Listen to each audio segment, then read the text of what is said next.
Chapter 2. I Get My Dagger. In the quaint old village of Annapolis, Maryland, which was rapidly being stripped of most of its colonial charm by hordes of Naval Reserve officers, the family greeted me with enthusiastic, albeit slightly bewildered, shouts of welcome. My homecoming was a complete surprise and took a bit of explaining. I told them about being in the OSS, which meant absolutely nothing. When I clammed up and refused to elaborate, they were worried, insulted, quizzical, and disbelieving in that order. For the first time within memory, I wouldn't talk. They took a vote, the unanimous decision being that I was AWOL. Their firm conviction that the military police would be dropping in any minute lent a not-too-quiet air of desperation to the festivities. Dad generously offered me the car Monday morning.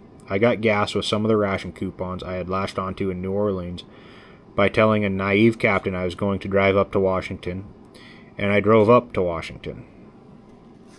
My sister was horrified by these goings-on, but Dad defended me by saying, "Your brother is not entirely without honor. After all, he could have sold the coupons, and besides, he left some for us." True to his word, Mackenzie was waiting for me at headquarters.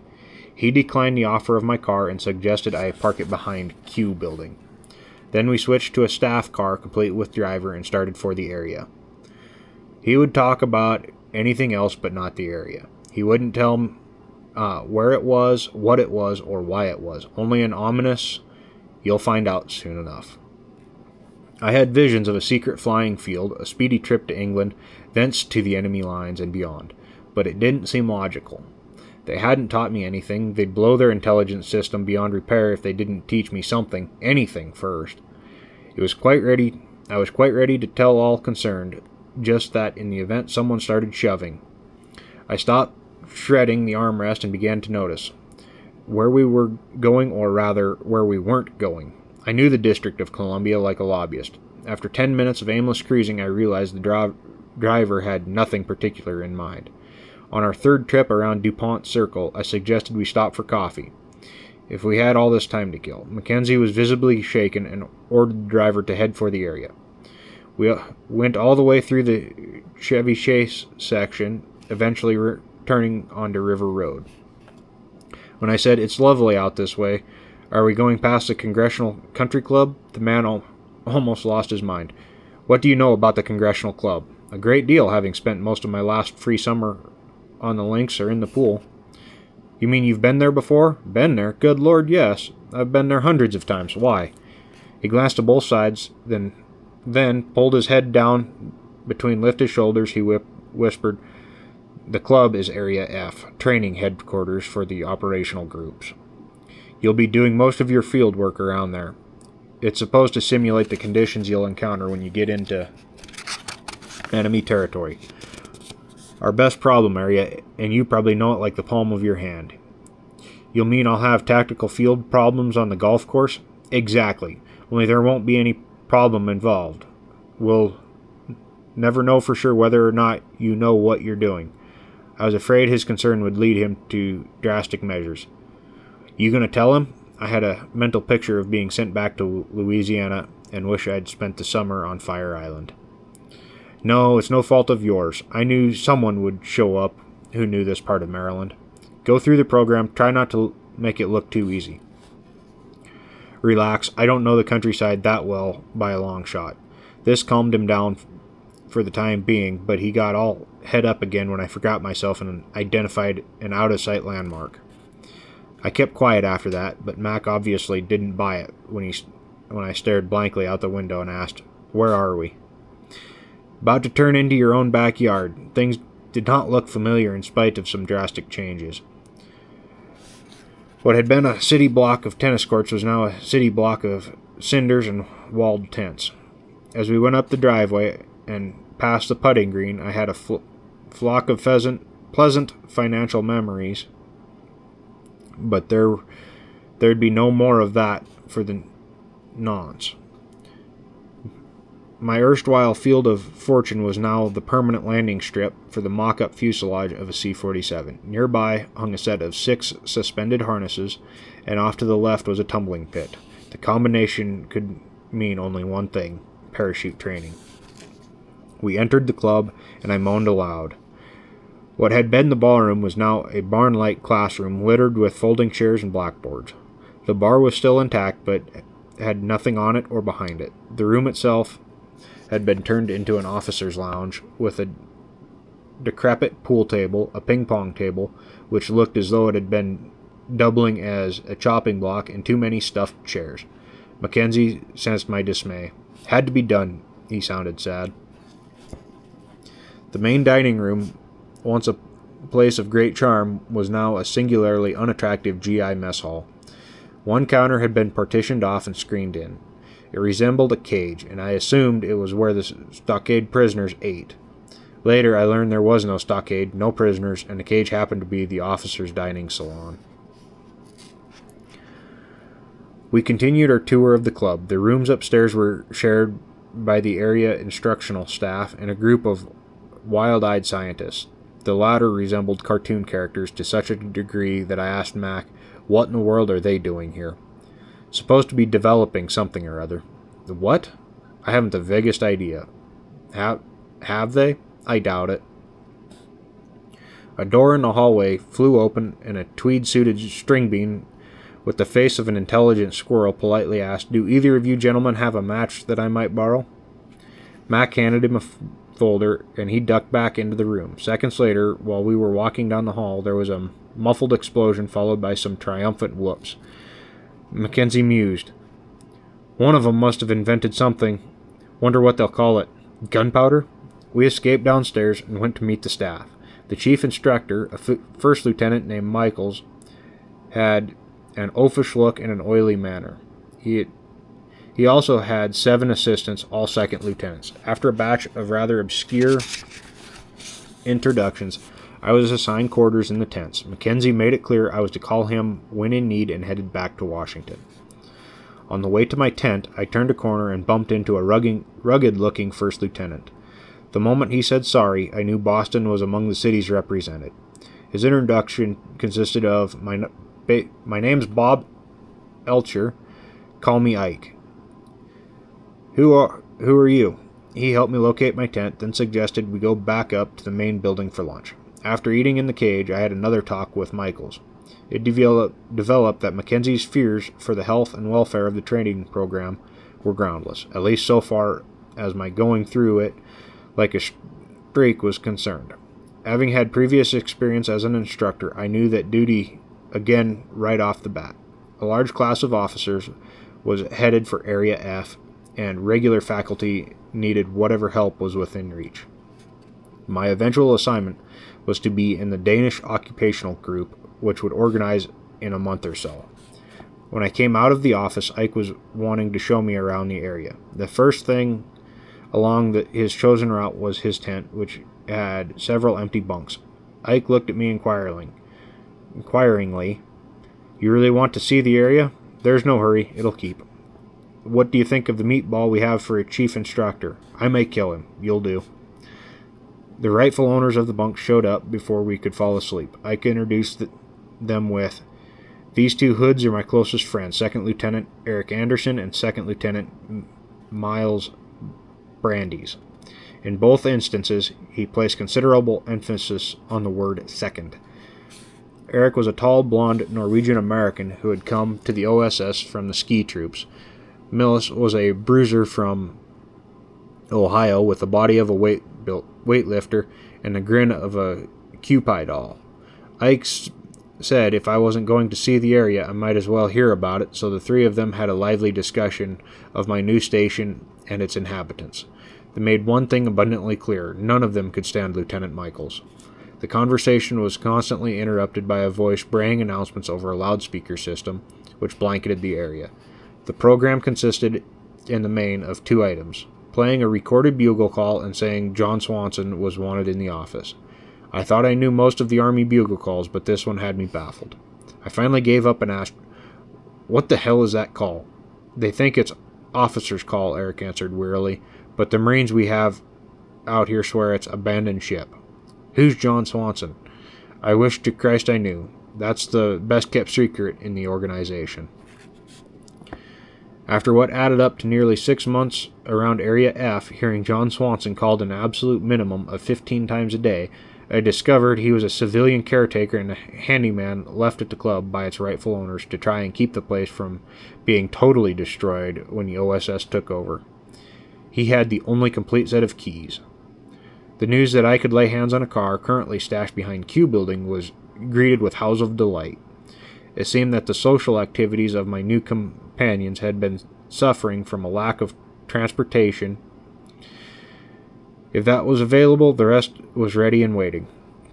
Waiting, I learned that very night, at the Friendly Tavern, a swinging saloon located near an immense wave settlement which some considerate soul had erected on the side of Washington nearest Area F. We seldom bothered to go any further, what with gas rationing and certain knowledge we couldn't do much better anyway. When we weren't quaffing ale, we were singing, and when we weren't doing either, we were shouting out the waves who kept attaching themselves to us for rations and quarters. Our group was not one to waste what spare time we could find on an evening, but we had to be wary of questions, particularly the inevitable, where are you on duty? My friends had the answer. In fact, they had dozens. Eric loved to jolt people with "we're deserters" and then try to enlist their aid in securing civilian clothes. Miles usually claimed we had returned to the States to receive multitudinous decorations and were currently waiting to go back over. Ike always won the prize hands down by spinning some fantastic yarn, which invariably put him in the role of closing the trap on the deadliest of all German espionage units, the infamous John Swanson. No one gave the same answer twice running, and most of our wave acquaintances figured us to be patients on temporary leave from the psychiatric ward at Walter Reed Hospital. We were considered nonviolent, colorful, and solvent. This pleasant state of affairs lasted 2 months, and I almost enjoyed the work. It didn't take long to master the stuff I had to teach, a soupçon of the routine that makes guerrilla warfare thoroughly unattractive to those on the receiving end. My special babies were scouting and patrolling and use of various infernal machines against tanks and armored vehicles. It didn't get monotonous because we were constantly improvising, and for a change of pace, there were frequent sorties into Washington and its environs. We all cast about for ways to join one of the operational groups in a body, but it couldn't be done. Eric was selected to leave the non-existent Danish unit, with me as his second in command. Ike conned his way into a Greek outfit, and Miles joined up with a French group which had lost an officer in a Jeep accident. Eric and I were left with no choice but to keep instructing until someone turned up 28 Danes.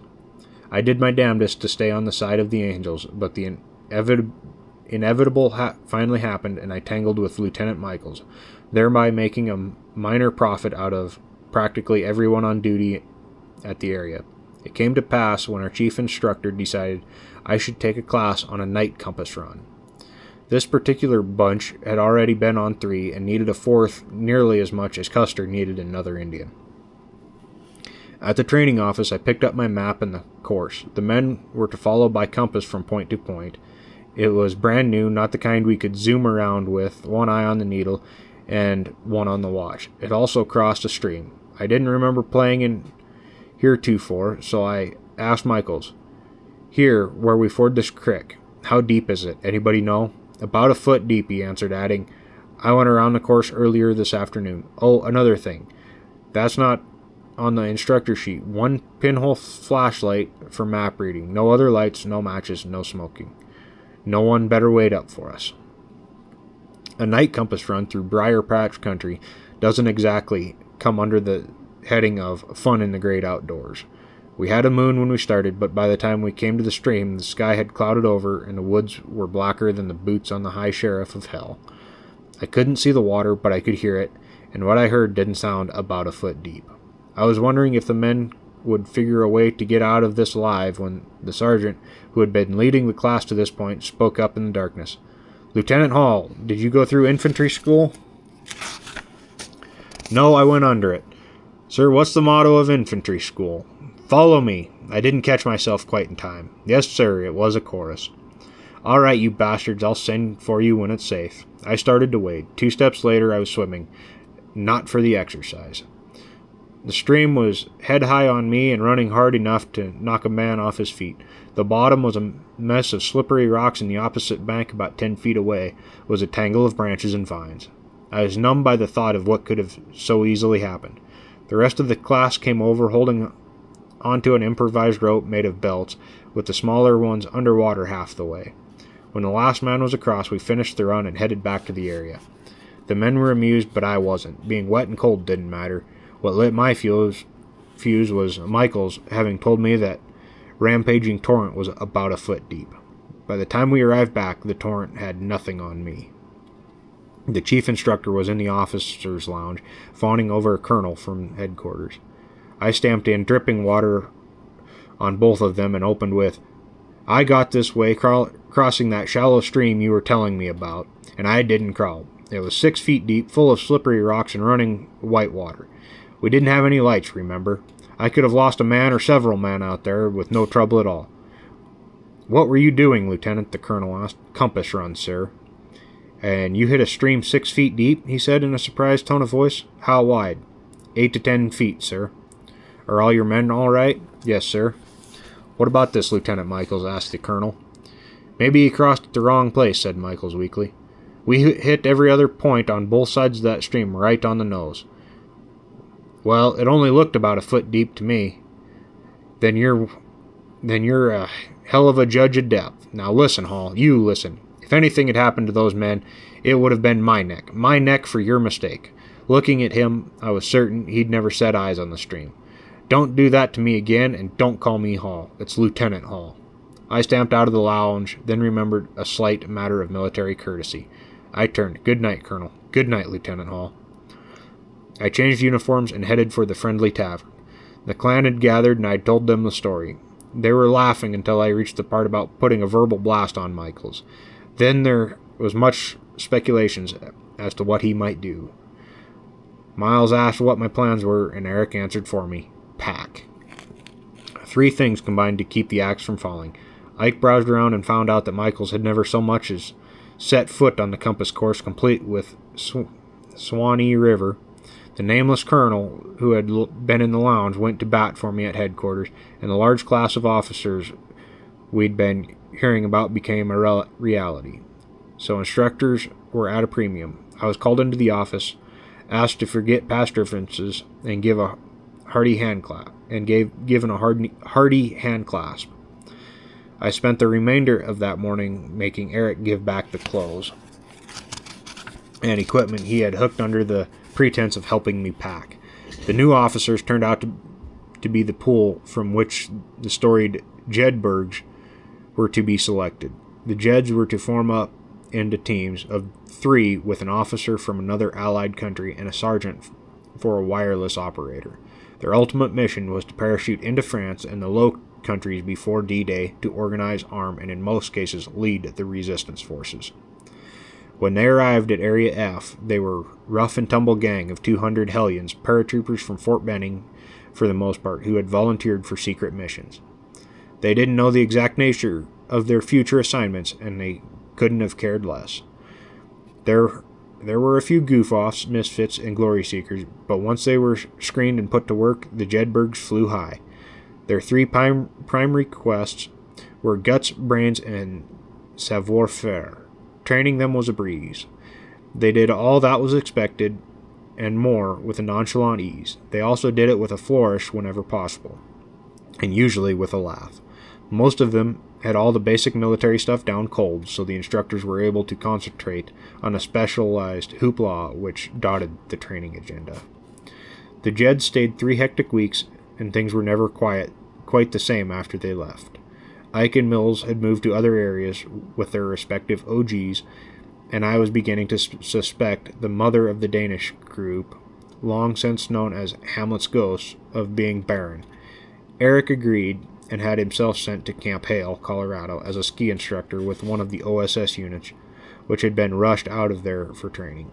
Area F suddenly lost its charm. The original gang had moved on, and a flock of birdseed salesmen had moved in.